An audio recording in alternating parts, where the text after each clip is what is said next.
We don't even get taught in this country that the United States occupied Haiti in the early 20th century. Most people in the United States today don't even know that.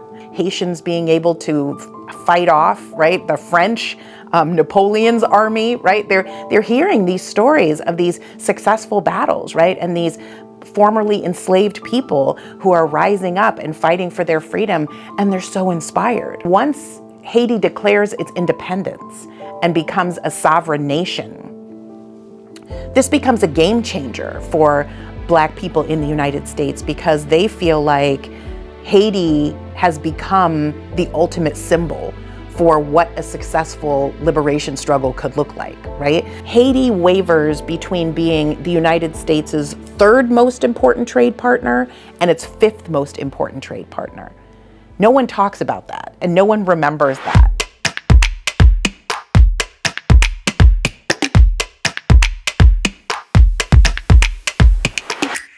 In the United States, we're not taught in the schools anything about Haitian history, about Haiti. We don't even get taught in this country that the United States occupied Haiti in the early 20th century. Most people in the United States today don't even know that. So we're taught and exposed to very little about Haiti and Haitian history in this country. So it wasn't until college that I really learned, and really graduate school, that I started to really learn about Haiti and Haitian history. And it was largely because I was in a program that rather than just doing Black studies, like US Black studies, it was a program that focused on what they called Africana studies, right? Thinking about Africa and all of the places where African people would find themselves, right? Everywhere African people are in the diaspora. And so we learned about people of African descent all around the world. And that's where I first started to learn about Haiti and Haitian history. Living here in the 21st century, we assume that we know a lot more about each other around the world than people did in the 19th century, for example, right? Because people in the 19th century didn't have the internet, they didn't have TikTok, they didn't have, right, Instagram, they didn't have all these ways of communicating with each other that we have today in the 21st century. And so we naturally often assume and make the mistake of thinking that people in the 19th century didn't know what was happening in other parts of the world, and that they didn't have ways of communicating with each other.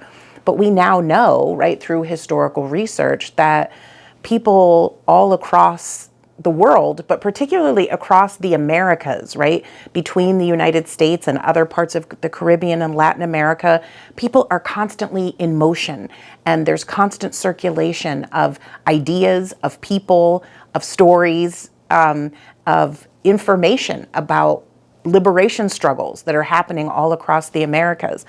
And so in the 19th century, Black people in the United States, not just free people, but enslaved people as well, right, had information about what was happening in terms of revolts, in terms of uprisings, rebellions that are happening in other parts of the Americas.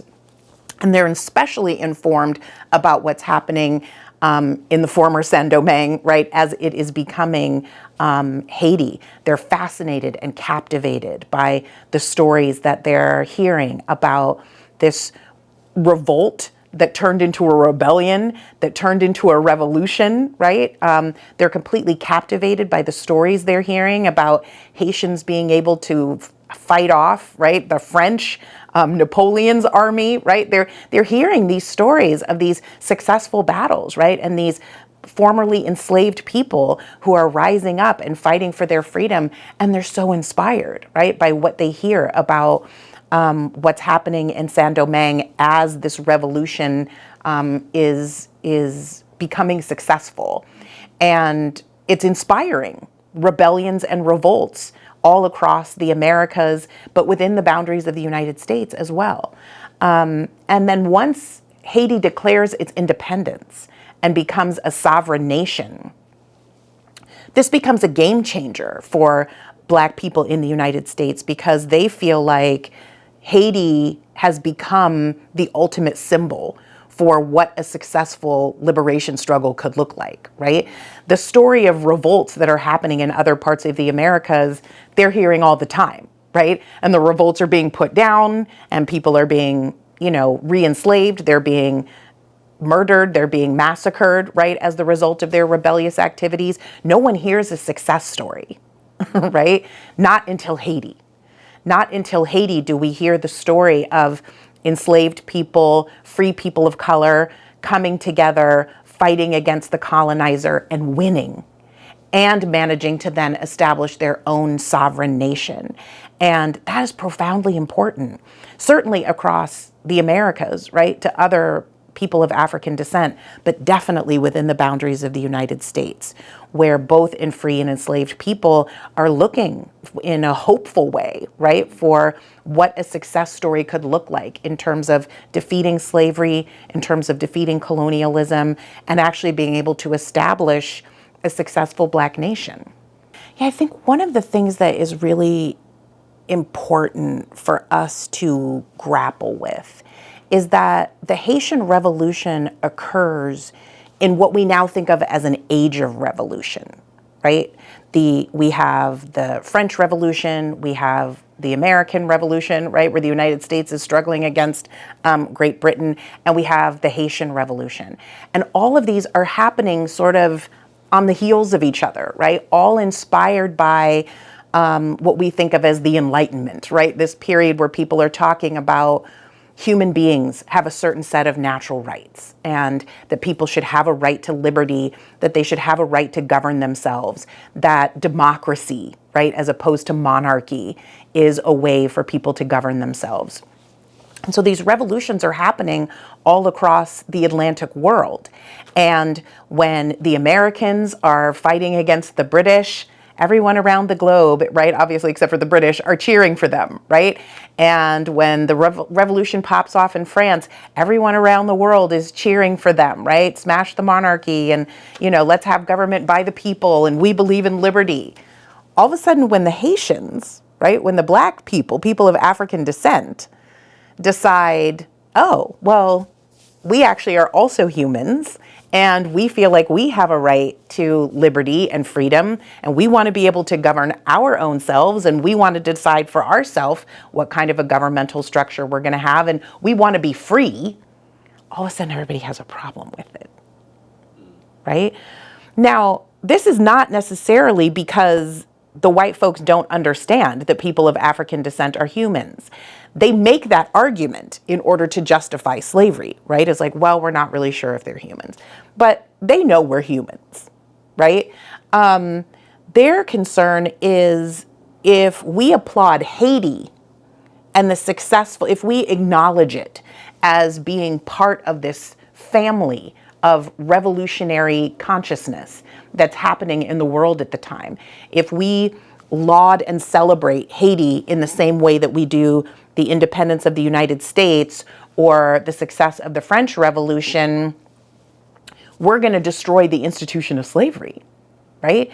And we are deeply economically attached to the institution of slavery. So really, what they're concerned about, what the white Western world is concerned about, is that Haiti is going to create what we would call a domino effect, right? That once Haiti falls, right, to the system of slavery and colonialism falls in Haiti, that it's going to cause the entire institution of slavery across the Atlantic world to collapse, and that's going to destroy the economy, right, that the white Western world is based upon. And so, yeah, it's very plain and simply a situation where they're not willing to embrace an alternative worldview in which African people of African descent have the same rights to liberty and freedom as white folks, but it's also that they're not willing to release their attachment to slavery as an economic institution, right? They're not willing to imagine what a world without slavery might look like. One of the things that people always forget very conveniently, right, is that throughout the entire course of the 19th century, Haiti wavers between being the United States' third most important trade partner and its fifth most important trade partner. No one talks about that, and no one remembers that. But Haiti was central to the United States' economy, especially in the North, during the vast majority of the 19th century. And the United States had had a very lucrative trade relationship with Haiti when it was still under French control as Saint-Domingue, right? So Haiti's economy was profoundly important to the United States during the bulk of the 19th century. Yeah, so this is really interesting because right after Haiti declares its independence, the United States government is kind of panicking, right? The quote unquote founding fathers are trying to figure out what are they going to do with Haiti.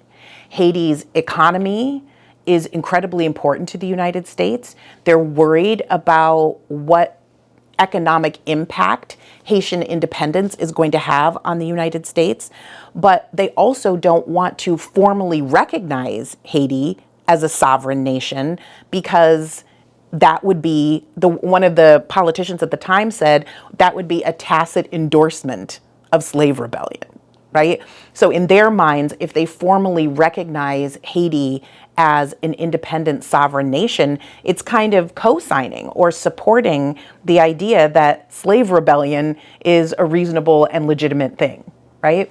So from their perspective, they can't actually formally recognize Haiti for that reason. They're worried it's going to destabilize the institution of slavery more broadly. So about a year after Haiti declares its independence, the United States Congress actually votes to impose an economic embargo on Haiti and to say, we're not going to continue to trade, right, with the nation of Haiti. And all of this very racist propaganda starts circulating in the United States about Haiti, about the Haitian leadership, right, about whether or not Haiti actually has a right to be a free and sovereign nation. And it's all this kind of ideas being whipped up in order to justify boycotting and imposing an embargo on Haiti. The problem is that, as I said before, Haiti is one of the United States' most important trade partners, right? It goes between being the third and fifth most important trade partner. So the United States can't actually afford to persist with a long-term embargo because it has such a negative impact on the United States economy. So after just a few years, they have to repeal the embargo and start trading with Haiti again. Much of the 19th century, the United States has this very strange relationship with Haiti, where they have a very active trade relationship with the Haitian people, and they actually profit quite considerably on that trade relationship, but they're also, from a political perspective, refusing to acknowledge Haiti as a free and independent nation and are refusing to extend what they at the time would have called diplomatic courtesies, right? Or to have a formal diplomatic relationship with Haiti. Early on, this is a really important point because early on, the United States' decision to not formally recognize Haiti is really kind of driven by three things. One is, and I think this is really the primary one, is that Southern politicians, those who are still deeply attached to the institution of slavery, feel like it is a dangerous, terrifying threat for the United States to acknowledge Haiti as a free and independent nation. They're worried that it is just going to completely destroy and devastate the institution of slavery in the United States and in other parts of the Americas. So you have Southern politicians in the United States who are just absolutely refusing to imagine a situation in which the United States would actually formally recognize Haiti as a legitimate sovereign nation. Northern politicians also are overwhelmingly opposed to formal recognition. Even though slavery is kind of gradually being phased out in the North at the time, so they don't necessarily have the same economic attachment to their refusal to recognize Haiti. Theirs is more kind of social and political in the sense that their concern is, well, if we formally recognize Haiti, then we have to have diplomats and politicians and ambassadors that come to Haiti and interact on an equal basis with our politicians. And that seems to be an acknowledgement of racial equality, and we can't have that. Right? So Northern politicians in the United States are opposed to recognizing Haiti simply because they don't want to have a situation in which white and black politicians are interacting on a basis of equality, right? From their perspective, it's a tacit endorsement of the idea that people of African descent and Europeans may actually be equal humans, right? That's not a point they're willing to concede.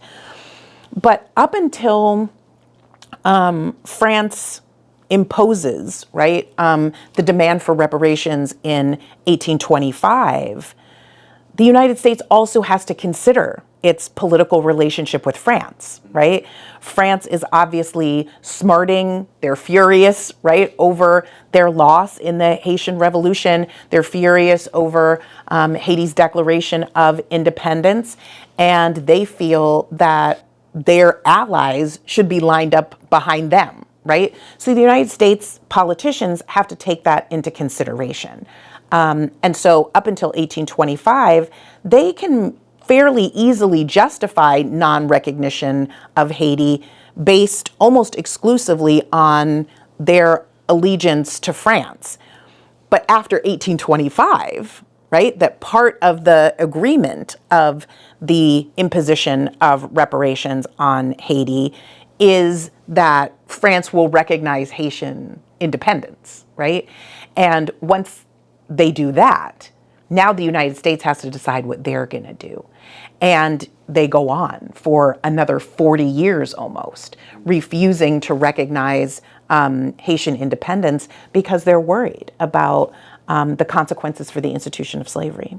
Haiti obviously declares its independence in 1804, and almost 60 years goes by, and the United States refuses to acknowledge Haiti as a sovereign nation.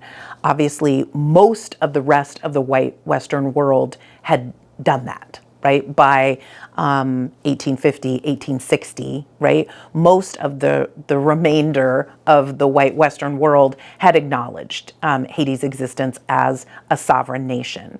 But by the early 1860s, the United States was still refusing to do so. And in many ways, having a negative effect on the northern economy, because it's primarily merchants in the northern part of the United States that have a very active trade relationship with Haiti during that time. And the Haitian government very wisely imposed an additional tax on United States ships coming in and out of Haitian ports because the United States is refusing to recognize their independence. So there's like a non-recognition tax, right, that US merchants are being required to pay. And northern businessmen are completely frustrated, right, by this arrangement. But the United States is insisting on their non-recognition policy because, again, they're concerned about the way that recognition might influence the institution of slavery in the United States, and they're trying to sort of appease politicians in the South. So all the way up until the beginning of the 1860s, the United States is refusing to recognize Haiti and is one of the last countries in the world, right, who is still holding out on this issue. In 1861, the U.S. Civil War begins, right? The southern states secede from the Union, form the Confederacy, and the war breaks out between the North and the South in the United States. And when that happens, the North, which at the time was called the Union, right? The Union government says, I think we need to rethink our relationship to Haiti. Now, for a long time, the way that story was kind of told was that the good North, right, that had abolished slavery, had wanted to recognize Haiti for a really long time, but the mean South had been forcing them not to recognize Haiti. And so once the South seceded, the North went ahead and decided to acknowledge Haiti's sovereignty. When you actually look at the documents and the records, that's not what happens at all. What really happens is that the Union, the Northern politicians start looking at the situation and feeling like, how can we capitalize on economic possibilities in Haiti if we no longer have Southern slavery to help fuel the Northern economy? So, I mean, this is a very quick little U.S. history lesson, but what most people don't realize is that the North, people in the North, profited off of slavery in the South once slavery was abolished in the North. So even though people think of slavery in the United States as primarily a Southern institution, Northern merchants, Northern bankers, right? All of the people in the North who are involved in economics and finance are making money off of the institution of slavery. They're insuring plantations, they're insuring slaves, they're extending credit loans, right? So the banking industry in the North is all based on extending loans to Southern plantations. So the North makes a lot of money off of the institution of slavery. And so once the South secedes, people in the North are trying to figure out how they're going to be able to continue to bolster their economy if they're no longer going to be able to profit, right, off of Southern plantation slavery. And so they start looking to Haiti. It feels like there's an endless supply of natural resources. They had already been involved in decades of deforestation in Haiti. They had been importing logwood and mahogany, coffee, sugar, right? They had had a very lucrative trade relationship with Haiti, and they believe that they can also set up cotton plantations in Haiti and basically use Haiti to replace what they had been getting from the United States South. And so all of a sudden, Northern politicians are saying, this feels like a good idea for us to reconsider our non-recognition policy, right? So Abraham Lincoln, who's the president of the United States at the time, makes a speech saying, this feels like an appropriate time for us to reconsider this. I can't make this decision on my own, but I'm asking the US Congress, right, to take up this issue. So the United States Congress they draft a bill and they present it in Congress. And there's actually a very ugly, nasty debate over the question of whether or not the United States is going to recognize Haiti. Interestingly enough, they actually draft a bill that is about the United States recognizing Haiti as well as the West African nation of Liberia, right, which had also recently gained its independence. And so they package Haiti and Liberia together and say, is the United States going to recognize these two black republics, right?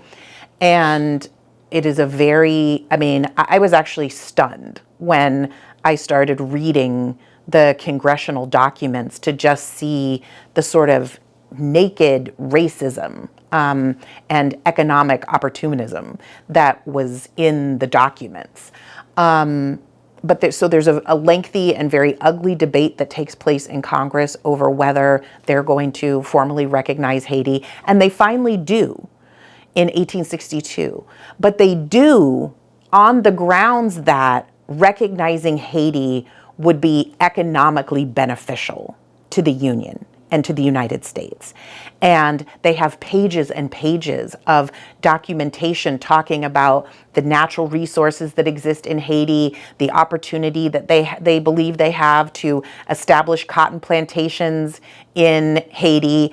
In fact, one of the people who presents the argument in favor of recognizing Haiti says, with this decision, with an approval of this bill, we have the opportunity, he says, to hold Haiti in the hollow of our hand, right?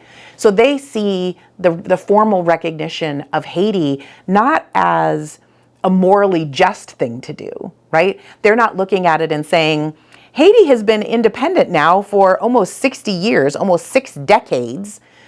It seems appropriate that we finally give it up, right, and recognize its sovereignty. No. They say we should recognize Haiti because doing so will be economically beneficial to us, and it will open up the nation for economic exploitation by the United States. And that's literally what happens. So after the United States agrees to extend formal diplomatic recognition to Haiti, right? They're willing to acknowledge that Haiti exists as a free and sovereign nation. The United States government starts playing out what they had actually been secretly envisioning for decades. And this is actually a piece of history that often sort of flies under the radar, that people are not aware of, but is really, really important. Ever since Haiti originally declared its independence, most US politicians were secretly trying to figure out how to gain control over Haiti, because they see it as a place that has so many natural resources, as a place that would be ideal for economic exploitation if they could just get their hands on it, right? So during much of the early part of the 19th century, US politicians behind the scenes are secretly plotting, planning, and scheming, trying to figure out how they can get their hands on Haiti. This becomes like a really concerted effort in the latter part of the 1840s and into the 1850s after Boyer is overthrown, right? Because while Boyer is in power, the United States government is having a harder time trying to justify kind of formal intervention. But after Boyer is overthrown, there's a series, right, of presidents that kind of go in rapid succession. And so the white Western world, but particularly US politicians, are saying, see, we told you this all along, right? Black people can't govern themselves. They don't know how to run a country. They really need us to come in here and help them out, right? Does this kind of sound familiar? Like, this sounds kind of like what the United States government is saying today, right? But they first start saying that, right, all the way back in the early part of the 19th century. And so by the 1840s and 50s, politicians are talking and planning behind closed doors about how to have a formal intervention in Haiti. And once the Dominican Republic revolts and withdraws and establishes its independence, the United States really sees an opportunity, right? So they start cultivating a relationship with political leaders in the Dominican Republic in hopes of using the Dominican Republic as a launch pad to be able to invade and control Haiti. Now, they actually try that a few different times over the course of the 1850s, but are unsuccessful in doing so. And so formal recognition in their minds becomes this turning point, right? Where they say, well, now we're going to formally recognize Haiti, we're going to acknowledge their independence, and now we're going to deal with this other independent nation and try to impose control using a different strategy, right? So overt overthrow, it doesn't necessarily work. So they decide to try to negotiate with Haiti on different terms.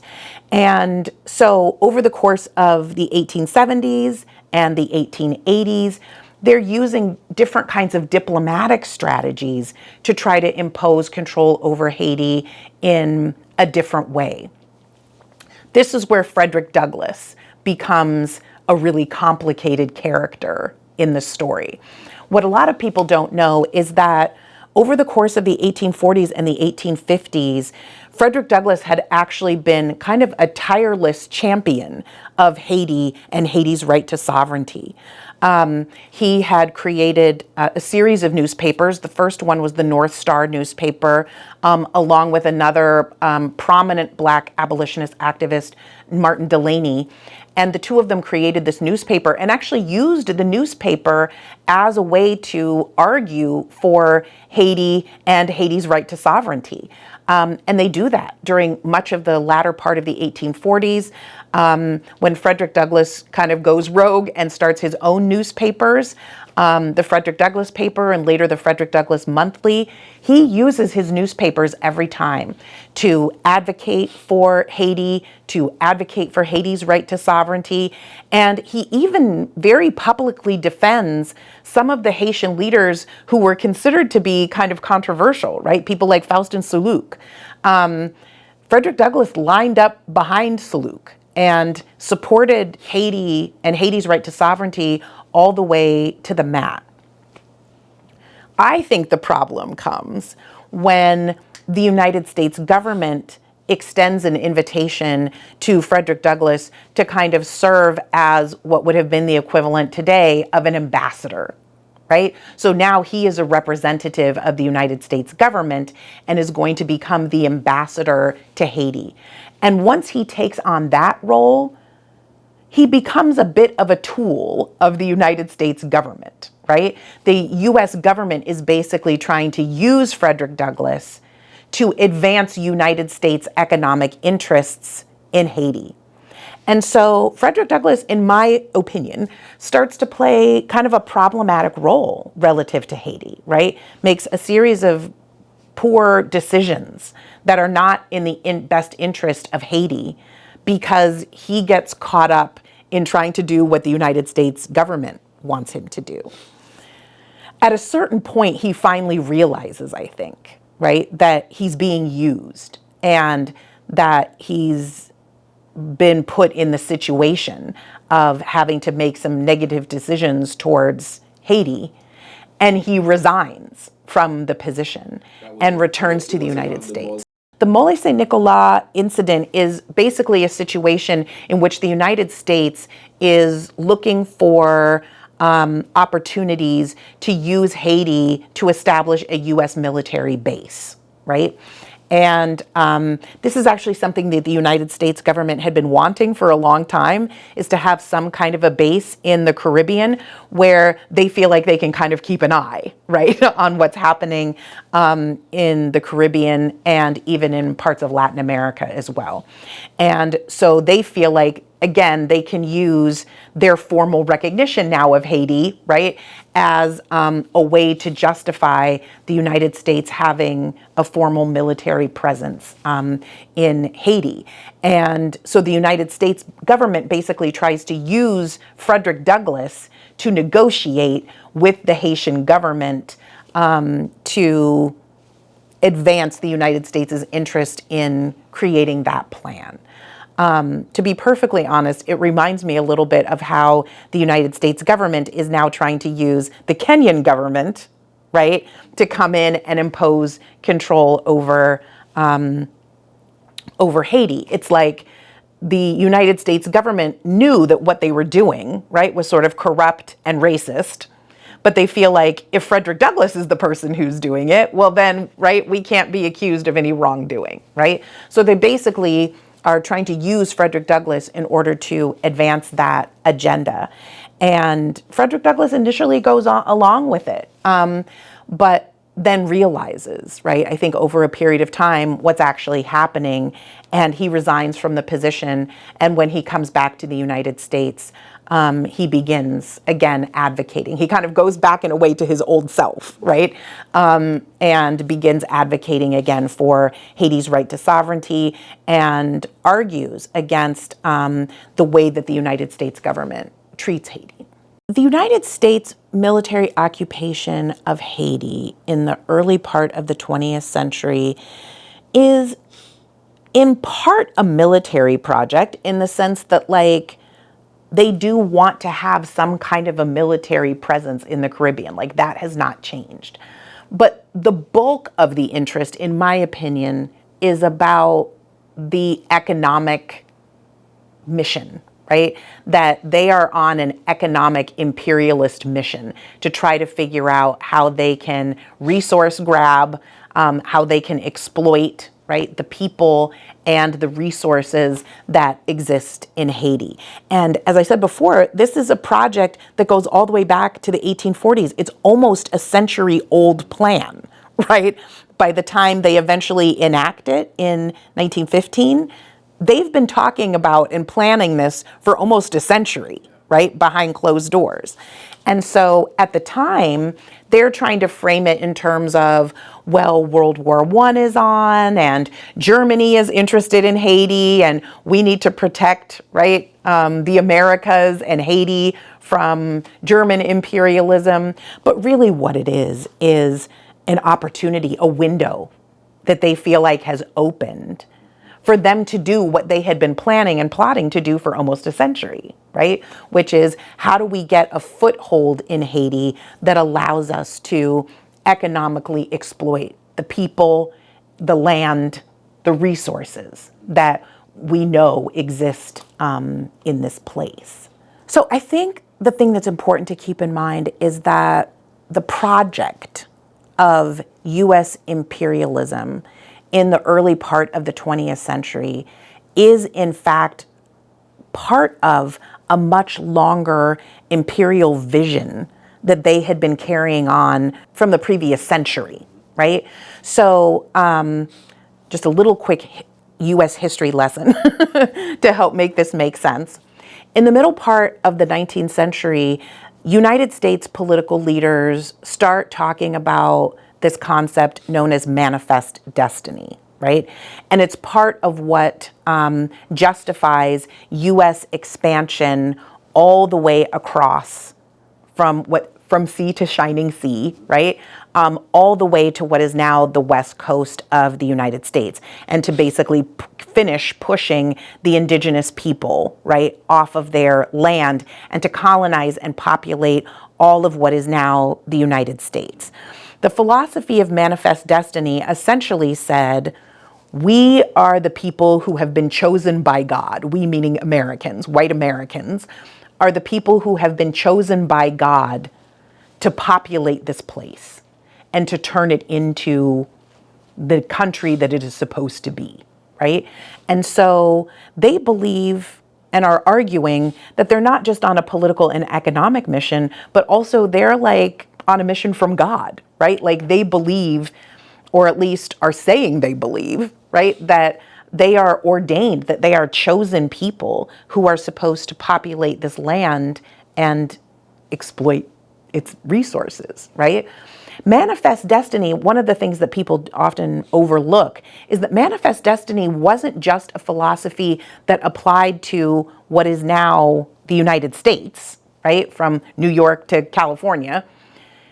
It was also about, and they said this in the language, and all of the islands naturally belonging thereunto. So they're basically saying all of the islands that exist near and around, in their minds, the United States, are actually also part of the Manifest Destiny project. And so they're looking at what they view and understand as the island of Hispaniola, right? Both sides of the island, Haiti and the Dominican Republic. They're looking at Cuba. At certain points, they're also looking at Jamaica and the Bahamas, right? All of the sort of profitable islands that exist within close proximity to the United States. And they believe that they have a natural, God-given right to assert power and authority over those islands and potentially even annex them, right, to become officially a part of the United States. So at the same time that they are pursuing, right, these imperialist military projects into places like Haiti, they're also investing, right, and plotting and planning to do similar things in the Dominican Republic, in Cuba, and in other parts of the Caribbean as well. Yeah, I think I think is such a powerfully important story, and one that almost no one writes about and no one knows about. And it's the reason I wrote the book that I wrote, is that I wanted people to understand that going all the way back to the moment of Haiti's Declaration of Independence, Black people in the United States felt deeply connected to Haiti, to the Haitian people, to the idea of Haiti as a free and sovereign nation. And they felt very connected and committed to Haiti's existence. The way I always put it in, when I'm teaching it to my students, to put it in young people's terms, is like they wanted to see Haiti win, and they believed in Haiti as a possibility, as a project, and were profoundly committed to it. So beginning in the very early 19th century, you have Black activists, Black abolitionists, but even enslaved people, right, who are writing about Haiti, who are advocating for Haiti's right to sovereignty, who are putting pressure on the United States to extend formal diplomatic recognition.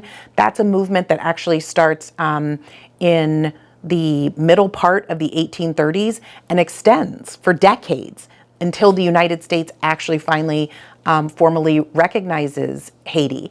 Enslaved people are singing songs about Haiti, right? So Haiti is very much a vibrant part of Black political consciousness in the United States during the 19th century. And they're also developing relationships with Haitian political leaders, with Haitian activists, right? Black people are migrating from the United States to Haiti to try to participate in this nation building project. Haitian leaders and activists are coming to the United States to build community and to interact with abolitionists and activists here. In some cases, they're meeting up at conferences in Europe, right, or other parts of the world, and are collaborating with each other.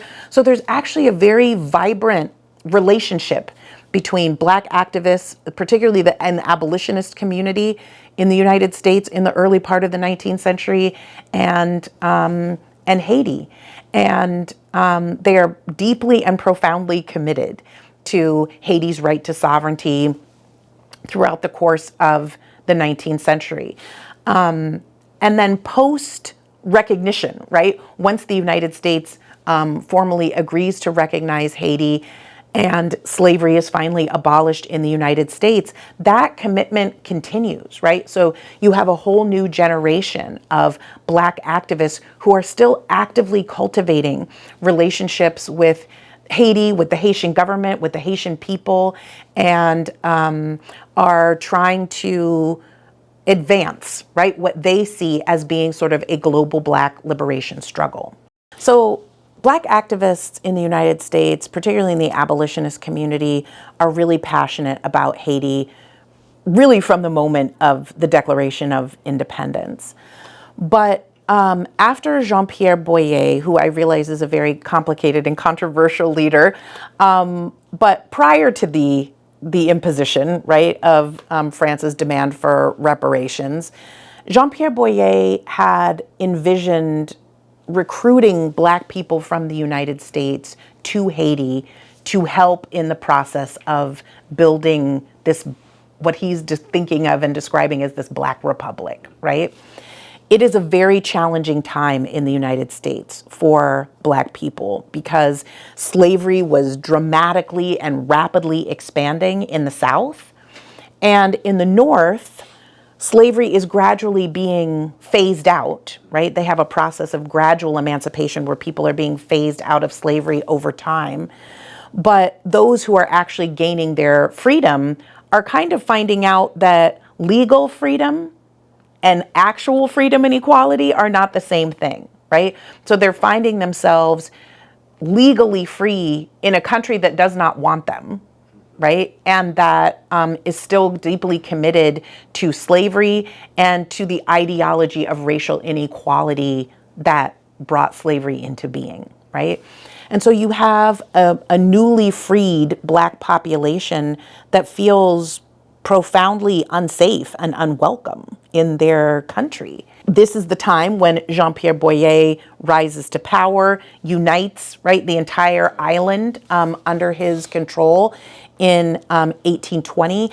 And soon after that, he starts reaching out to Black people and to white abolitionists as well in the United States, saying, how about, right, if free Black people come to Haiti, right? We'll provide them with land, we'll provide them with schooling, we'll provide them with financial support. We will, most importantly, give them citizenship, right? They will be free and equal citizens. And Boyer starts this really interesting campaign, right? Where he's writing open letters to the Black community in the United States saying, because we are all children of Africa, the moment you set your foot on the island of Haiti, you will be a Haitian, right? So to Black people in the United States, imagine what that sounds and feels like. They're living in the land of bondage. They're living in the place where they had been enslaved. And here is a newly established nation that has thrown off the shackles of slavery, that has thrown off colonialism, that has thrown off white supremacy, right? And says, you're our brothers and sisters, we want you to come to us. So thousands of Black people migrate in the early part of the 1820s to Haiti. Some of them settle on what is now the Dominican Republic side of the island, right? So some of them are in the area in and around Samana. But a large number of them come to Port-au-Prince, come to Cape Haitian, to Jacmel, right? They are coming to what is still the Haitian side, right, of the island. And they come by the thousands. Historians now estimate that in probably that like 5 to 7 year period between like 1823 and like 1829, about 13,000 free Black people migrate. About 13,000 free Black people migrate. Yeah, it's fairly significant to Haiti. It is a good percentage of the free Black population in the North. That lets us know, right, that Black people in the United States knew about Haiti, that they believed in it, that they cared about it, that they wanted to see Haiti win, and that they wanted to be part of the process of making Haiti a thriving, powerful home, right, for the descendants of Africa in the Americas. One of the things that I write about is that I believe that the most significant thing that causes that first wave of migration to fall apart is the ransom, right, is the demand for reparations. Obviously, that happens in 1825. It kind of happens like right as the immigration movement is really starting to take off. And it obviously devastates the Haitian economy, right? And causes people very naturally and understandably, right, to question and to have intense resentment towards Boyer's government, right? So it's also a time of political turmoil and political instability. And the Haitian government finally decides that they're going to call an end to to funding and supporting the immigration movement, and from the U.S. And so we see there is a dramatic drop off in terms of the number of people that come from the United States to Haiti. I do want to point out that even though there is a dramatic drop off, it never stops entirely. Like there's actually a constant trickle of people that are coming from the United States to Haiti throughout the course of the middle part of the 19th century. And then there's another big uptick that takes place in the latter part of the 1850s, particularly after Favre-Geffrard overthrows Emperor Faustin I and reimposes a republic rather than a monarchical system, right, that had existed under Emperor Faustin I. And once Geffrard comes into power and recreates the republic, Black people start migrating again from the United States to Haiti. We have, I think, less clear numbers on how many people are actually coming, but it certainly is by the thousands. Again in the 1850s, and really does not start to drop off again until kind of the middle of the U.S. Civil War. Yeah, I think there's definitely a dramatic shift that takes place in terms of the relationship between US Black folks and Haitians over the course of the 20th century. And it's for me as a historian, it's sort of a sad reversal of the political sentiment because the intense passion that US Black activists had for Haiti over the course of the 19th century was actually sort of a beautiful thing to learn about and to read about and to sort of bear witness to, right? That it is, in my mind, a sort of a demonstration of the type of Pan-Africanist sentiment that I would like to see, right? This deep and powerful commitment to the success of a country that most US Black people would never see, would never visit, right? Inhabited by people who spoke a different language, who worshiped a different God, right? But they understood themselves as people of African descent who had a shared struggle and therefore wanted to be in community with each other and wanted to see each other be successful and wanted to see each other win. And that breaks down following the US occupation of Haiti in the early 20th century.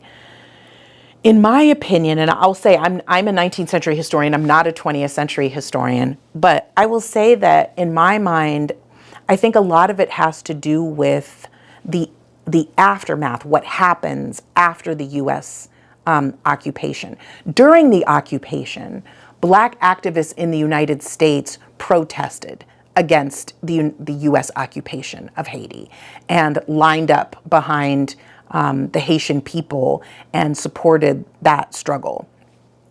But following the occupation, the United States really begins to push hard this narrative of Haiti as a failed state, right? That this is obviously a nation that of people that cannot govern themselves, right? That cannot be successful without foreign intervention, that are politically and economically unstable, right? And then, of course, you also then hear all of the kind of racist, ethnocentric propaganda, right? Like they practice voodoo and they worship the devil, and you know what I mean? All of these narratives, right, about Haitian people that are designed to demonize the people and to cast Haiti as this nation of people that do not have the capacity to govern themselves. And I think over the course of the 20th century, Black people in the United States start to absorb, right, more and more of that. That as time goes by, they know less and less about Haiti's history, and they know more and more about what was happening to Haiti in the present moment, and don't realize that a lot of Haiti's internal politics and a lot of Haiti's economic struggles are actually the result of the ransom, right? They don't know that as time goes by. They knew that in the 19th century, right? But as time goes by, all they start hearing about, right, is Haiti is a failed nation. These are Black people that can't govern themselves. And as Haiti starts to look worse and worse in sort of US public opinion, I think US Black Americans start to distance themselves from Haiti. Like, well, that's not us, right? Those people aren't us, right? Like, we do have the capacity to be free, and we do have the capacity to govern ourselves. And it's very much caught up, I think, in what becomes the dominant strain of US civil rights strategy, which is what we now refer to as respectability politics, right? Like, we can be good citizens, right? We can wear our suits and put on our fancy clothes, and we can speak well, and we can, as a way of trying to convince white people to give them freedom and equality and justice. And the strategy is we have to show them that we can govern ourselves, that we can be good, upstanding citizens, that we can be patriotic, that we can be deserving of the rights of freedom and citizenship. And from their perspective, the internal problems that are taking place in Haiti are kind of making Black people look bad, right? And so they want to distance themselves from that rather than leaning into advocating, right, for Haiti instead. I feel like we have a lot to learn from activists in the 19th century. I think that they had an ethic about what side they were on, right, and who the enemy was, that we have kind of lost our way about over the course of the 20th century and now in the early 21st century. To me, one of the things that was really beautiful about Black activist consciousness in the 19th century is that they had a global vision of racial solidarity and had a global vision of the Black liberation struggle, which meant that they were as committed to Haiti's success and Haiti's sovereignty as they were to fighting slavery within the boundaries of the United States. They wanted to see the emancipation and the equality of African people worldwide to become manifest. And they were not particularly invested, right, in the borders, you know what I mean? The colonial borders that were constructed for the purpose of dividing us. And I think we have a lot to learn from that in terms of how do we advocate for ourselves as a collective, right? And how do we see ourselves as brothers and sisters in a way that can advance that movement? One of my favorite speeches that I write about is one that a Black activist named John Stuart Rock gives in 1858. And I'm about to paraphrase him badly because I can't off the top of my head recall the entire quote. But what he says is, no matter how much white people try to disparage us, try to pit us against each other, try to ridicule us, try to make us feel bad about ourselves, and try to teach us to hate each other, he says, nothing will cause me to turn my back upon my race. With it, I will sink or swim. And I thought that was such a beautiful sentiment that he's basically saying, no matter what, right, people try to do to convince me that I should not see myself as part of a global Black liberation struggle, no one, right, is going to cause me to turn my back upon my own people. I'm going to sink or swim with my race. And I think that's a consciousness and an ethic that we have lost, right, over the course of time. And I think that's something that the 19th century Black activists can really teach us, is we have to have a global vision for this liberation struggle for all people of African descent, no matter where we are, no matter what language we speak, no matter what God we worship, right? No matter who we understand ourselves to be, we're all children of Africa. That was the concept in the 19th century, right? We're all children of Africa, and therefore we are one.